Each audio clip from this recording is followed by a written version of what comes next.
प्रादेशिक प्रकरण कार्यालय सोलापूर यांच्या वतीनं नियमित रिक्षा व अवैध रिक्षा वाहतुकीवर नियमितपणे कारवाई होते.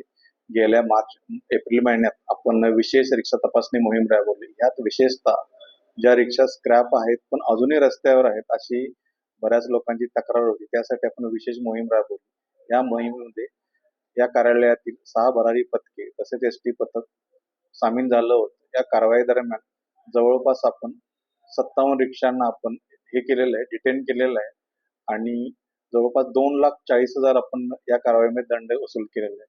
या कारवाई दरम्यान आपण वाहनांची कागदपत्रे, वाहनांचा फिटनेस, ड्रायव्हरचं लायसन्स, युनिफॉर्म, विशेषतः कागदपत्र ज्याची संपलेली आहेत, बऱ्याच वर्षानुवर्ष त्यांनी फिटनेस केला नाही आणि ज्या गाड्या स्क्रॅप चालतात अशी तक्रार होती, ह्या गाड्यावर आपण विशेषतः लक्ष दिले होते.